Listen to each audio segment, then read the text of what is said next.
These wild landscapes once stretched from coast to coast. Some of them still exist because more than any other nation, America has sought to preserve remnants of the world as it once was.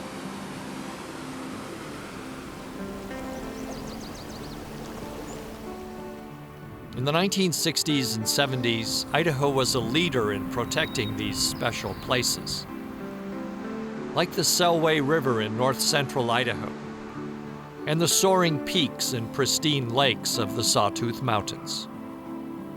Designated wilderness is unique to America. We are the only nation that has designated wilderness.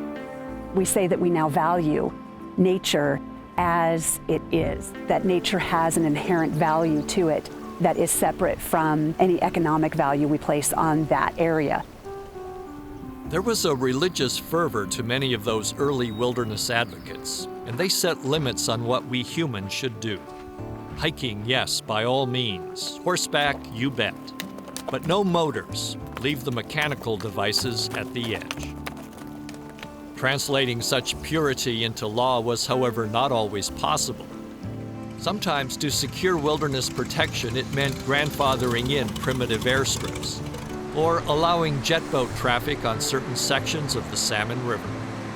But folks thought it was worth the trade-off, if only to protect vital watersheds, give wildlife a place to thrive, and provide a spiritual antidote for the ills of modern society.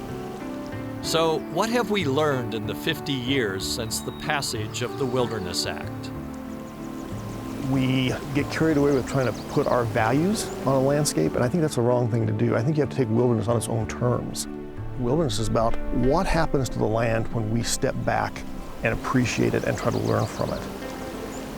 If the wilderness, that movement is going to prevail and stay with us, it needs broad public support. And part of that is the public has got to be able to use it. But 50 years ago, the wilderness movement did not anticipate the popularity of mountain bikes, which because they are mechanized are not allowed in wilderness areas. And this has led a younger generation to seek alternatives to wilderness. And 50 years ago, wilderness advocates did not anticipate climatic conditions that bring devastating wildfires and an infestation of weeds. This has led some to call for a mix of human intervention and wild nature. Not exactly the traditional view of wilderness. Long way down. 50 years after the passage of the Wilderness Act, how are we doing? What, if anything, needs to change?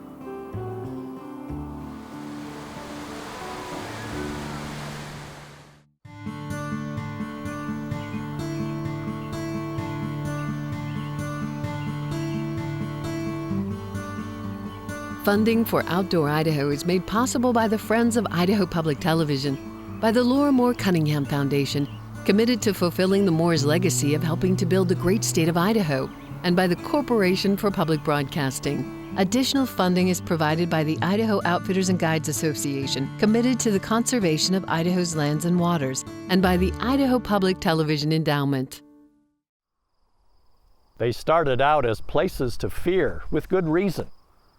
But these days, for many folks, they are an escape from the hassles of modern life. Hi, I'm Bruce Reichert, and welcome to Outdoor Idaho. Many of us can't name all the wilderness areas in the state, like this one here at Craters of the Moon. But for many of us, the concept of wilderness raises important questions about our public lands and about our role in managing special places.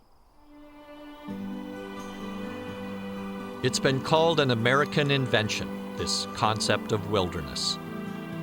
In that respect, it's similar to another American invention, the national park. America setting aside the best of what defines us as a nation. In the 50s and 60s, Americans realized that wild, undeveloped landscapes were disappearing at an alarming rate, and that soon every nook and cranny on the continent could be touched by human endeavor. For some, the solution was something called designated wilderness, essentially taking public land out of the hands of federal agencies like the Forest Service and the Bureau of Land Management, and protecting it by an act of Congress signed by the President. To endure the political winds was going to take an act of Congress to set this up and not leave it just to the agencies to manage. And the whole emphasis behind the Wilderness Act was that leaving it to agency flexibility wasn't going to cut it. They didn't like it. They were opposed to wilderness right up till the bitter end. I would argue they saw the inevitability of it. It took more than 60 rewrites and 18 public hearings stretching over 9 years, and lots of compromise to hammer out an acceptable wilderness bill. It also took the leadership of Idaho Senator Frank Church to shepherd the bill through the U.S. Senate. But finally, in September of 1964, President Lyndon Johnson signed the Wilderness Act into law. At the heart of the legislation was this one sentence describing wilderness as an area where the earth and its community of life are untrammeled by man, where man himself is a visitor who does not remain. By the stroke of a pen, 9 million acres of wild land entered the National Wilderness Preservation System. We should be guardians, not gardeners, explained the drafter of the bill, Howard Zahniser. Among that first group of wilderness areas in 1964, the largest was in Idaho, called the Selway Bitterroot Wilderness.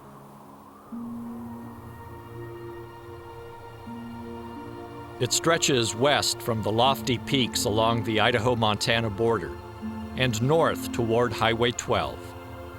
It's a rugged landscape encompassing huge stands of old-growth forests, imposing granite ridges and countless creeks and streams. Most of those rushing waters flow into the river at the heart of this wilderness, the Selway. This river was one of the 8 original waterways protected by the 1968 Wild and Scenic Rivers Act.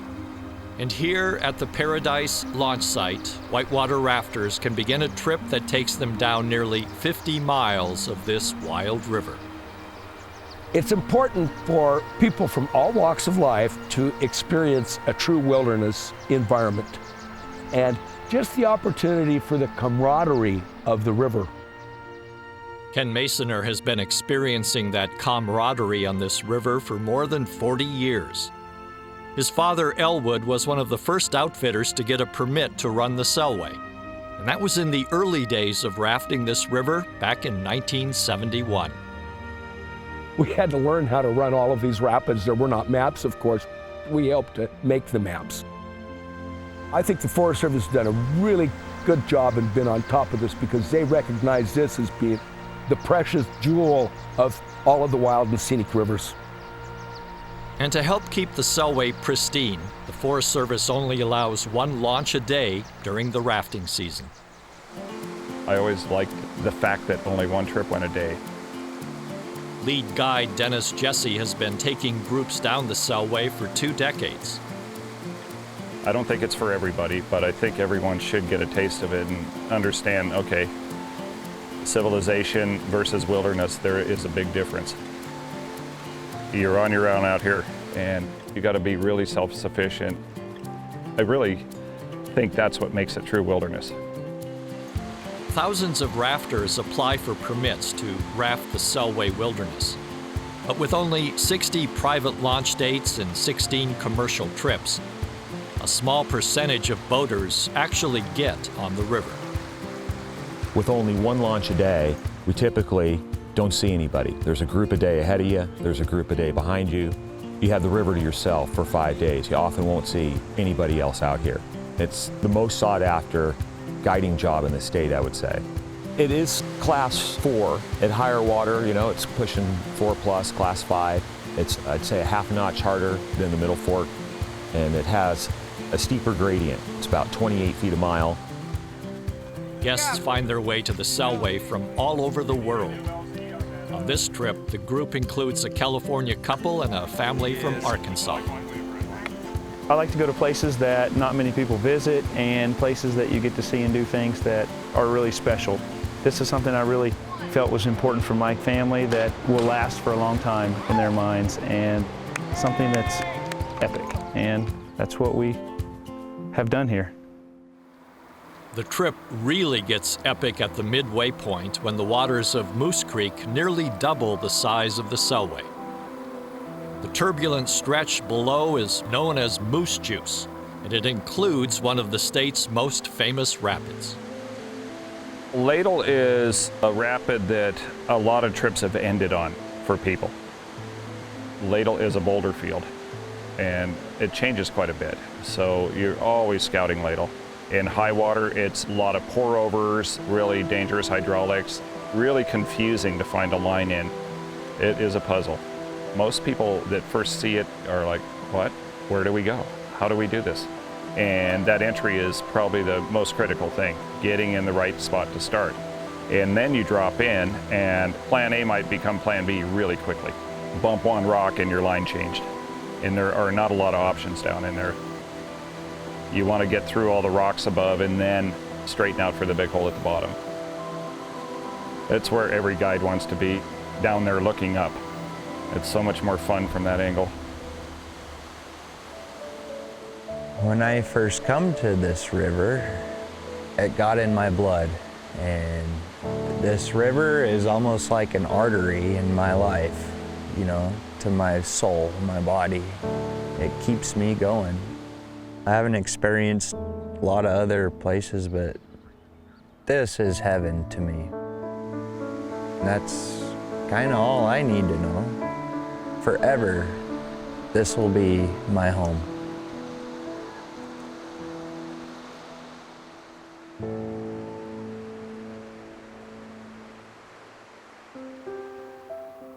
The Selway Bitterroot Wilderness is large, 1.3 million acres. But there is an even larger wilderness to the south of it, one that encompasses much of the River of No Return, as well as its famous tributary, the Middle Fork of the Salmon. Its boundaries reflected the desire to protect water quality and habitat for salmon and steelhead, and habitat for bighorn sheep and mountain goats as well. To ecologists, the beauty of these large areas is that natural processes can play out on a grand scale, even when that's not a comfortable thing to watch. Today, many of us think of the Frank Church River of No Return Wilderness as an indispensable part of the Idaho story. But dig a little deeper and you'll discover that it was incredibly controversial, and one of the reasons Frank Church lost his seat in the U.S. Senate in 1980. In fact, Church was the only one of the Idaho delegation to vote for the River of No Return Wilderness Bill. After all, this is more than 2.3 million acres. And for the most part, critics contend, it is locked up. But the Forest Service does manage the 10,000 people who each year float the 100 miles of the Middle Fork of the Salmon. And it is possible to jet boat up part of the main Salmon River or fly into some of the tiny airstrips scattered throughout the forest. But out here, it's pretty much a hands-off philosophy. One of those called upon to oversee the Frank, as it's come to be called, was Earl Dodds. He served as the Big Creek District Ranger from 1958 until his retirement in 1984. He remembers the change from Forest Service primitive area to congressionally designated wilderness. One of the things we started on was a program of pack it in, pack it out. And that was kind of a radical change here. That's because just about everyone, including outfitters and the Forest Service, buried their garbage in the woods. Today, pack it in, pack it out is standard operating procedure. I'm really kind of proud of the American public and the way they have changed their ways here. Another thing that changed, no power equipment. That was one of the first things we did, get rid of our own power equipment, our own power saws and lawnmowers and generators to set the example. And it wasn't easy. We wrote quite a few violations for the use of power saws before we got that job done. But perhaps the biggest change with wilderness was how wildfires were now allowed to burn. At first, this was hard for Earl Dodds to accept. But today, he and most Forest Service officials do accept the role of fire as a management tool. In fact, the chief of the U.S. Forest Service, Tom Tidwell, believes we need to use even more fire. Fire is part of the ecosystem, and it is the only tool we have to be able to restore the health and resiliency of these systems. And luckily, like here in Idaho, in the Frank Church, and also in the Selway Bitterroot, we've seen the difference by being able to manage natural fire. So today, when we get a large fire started, yes, it burns, but it'll burn into one of the old burns. It slows down, it creeps across there, and we're able then to have fire in the system to help promote the overall health.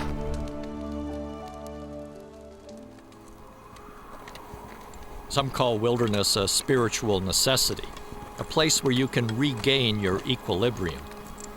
Still, you have to wonder why anyone would hike across sharp, twisted lava, where the footing is treacherous, the water scarce, and the likelihood of sleeping on something soft and comfortable disappears with each step into the unknown. The main objective was to commemorate the 50th anniversary of the Wilderness Act. Closest friends and family thought it was a little bit risky that we go out and try this. But it's been done before, back in the 20s, and we figured we could do it again 90 years later. That's right, somebody did hike this 60-plus miles once before, back when no one knew what was out here. Robert Limbert's journey in 1921 convinced President Calvin Coolidge to use the Antiquities Act of 1906 to establish Craters of the Moon as a national monument. Some 50 years later, Congress created wilderness inside that monument. It was, surprisingly, the very first designated wilderness ever managed by the National Park Service. As you can imagine, the difficulty out here is water, finding it when you need it. The only time you ever see water on the surface is if there is an ice floor holding it up. If that ice melts away, the water is immediately soaked up by the lava rock. We do have a few of these along the way, so we'll be able to refill our water bottles along the way. I think people that really get to know this landscape can describe it as being beautiful, whereas on first blush, it seems so harsh and difficult that those adjectives may not immediately come to mind. 3,000 years ago, this area was flowing and red hot, similar to what's now occurring in Kilauea in Hawaii. The basalt lava flows here sprang from a series of fissures across the Snake River Plain, known as the Great Rift. It's been called the strangest 75 square miles on the North American continent. And geologists say, don't be surprised if Craters of the Moon erupts again. But for now, the lava here is stationary and hard, and to some people, kind of boring. But photographer Craig Wolfram has no trouble finding fascinating textures and patterns. It's this unknown island. It's neat to be one of the first modern people to go across the entire rift and across the entire flow and explore it. Wolfram and fellow hiker Allison Konkowski are particularly fascinated by the lava caves. The biologist back at the park wants us to kind of keep track of caves that may have potential for hibernating bats.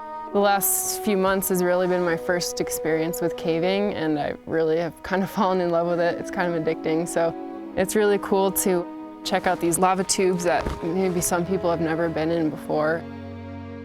Yesterday I found one and I jumped right in, and in my excitement realized that I might have been the first human being in that spot in the last 2,000 years, and I had to really pull myself back and say, wait a second, are there artifacts? Are there pictographs or petroglyphs? Is there anything of cultural importance? Because literally 2,000 years might have gone by and not a single human had been there. It's definitely a special moment.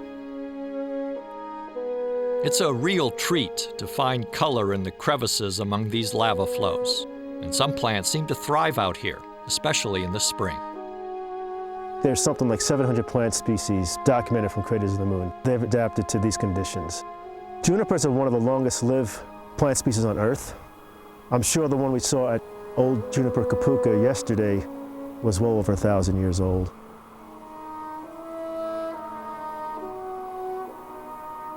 This is one of those trips you'd like to say, yeah, I did it, and I'm glad I did it. And if they say, would you like to do it again?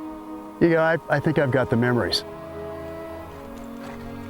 Tip of the hat to Robert Limbert and all the other folks that have had maybe spectacular and sometimes horrific and terrifying experiences out here in this truly wild landscape, because it is a wild place.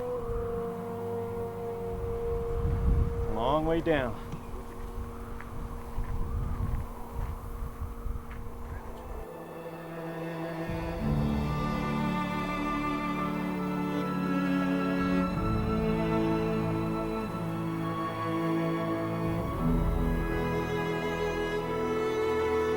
If you like your wilderness with soaring peaks and hundreds of high alpine lakes, then maybe the Sawtooth Wilderness is for you.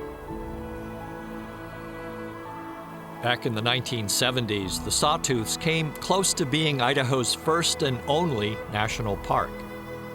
Some people still wish that had happened, while many more figure this area dodged a bullet, that this fragile landscape would have been overrun by hordes of national park visitors.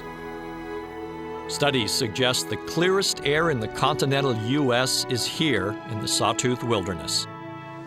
And this is also the source of several major rivers. Water doesn't get any cleaner. No wonder it's the favorite Idaho wilderness for hikers. Somewhere out there. Mm-hmm. Right here at this junction, and we're going to go like that to Alpine Lake, and then we're going to go really up right there. Lots of switchbacks, like 15 of them, and then we go another mile to there. This is one of the most accessible of all the wildernesses in the West, where you can have a mocha in the morning, head out for a strenuous hike in wilderness, and be back in town for a decent meal before dark. 300 plus miles of trails in the Sawtooth Wilderness definitely do get used. Especially this 10-mile round-trip trail to Alpine and Sawtooth Lake, with an elevation gain of about 1,700 feet. It's rocky, it's jagged, it's rugged, it's wild, and I think that that's what, for me, makes the Sawtooths really stand out. I had heard a lot of people talk about Sawtooth Lake, that it was a nice trail, and saying how beautiful it was. But really, I didn't hear people talk about when you're hiking up the switchbacks and you look and you see all the teeth, the big teeth, you know, what we talk about with the sawtooths. I hadn't heard people talk about that. And I was like, holy smokes, this is just unbelievable to be surrounded by this basin of just these teeth coming up and then looking into Alpine Lake at the same time. That was just absolutely stunning. This is my first trip to Sawtooth Lake. I knew it was beautiful before we came up here, but when you come over the hill and you're hiking into it and you're coming into the drainage, you just get to that wow moment. It's extremely beautiful. It's such a big lake. That's really special. This lake is spectacular because there's no one here. There aren't any structures. There aren't any motorboats on the lake. And it looks like the mountain just grows right out of Sawtooth Lake. And also the size is pretty impressive for being up so high. I don't have words for how amazing it is to just be here and know that I can come back here and it'll still be like this. I grew up in a city, so this is not necessarily something I'm used to, but something that I greatly appreciate and couldn't ask for a better place to be in my backyard. Wilderness is important to Idaho because it represents the true heart of what Idaho is. It's wild country. That's what makes wilderness so important to Idaho.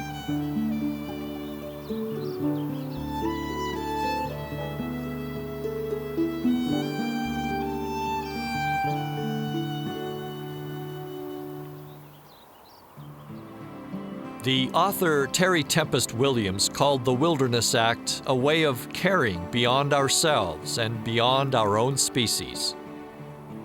Only 2 other states have more wilderness than Idaho, Alaska and California.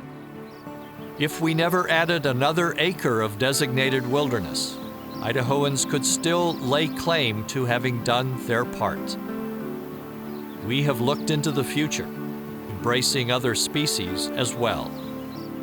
We have looked beyond ourselves and even beyond our own time.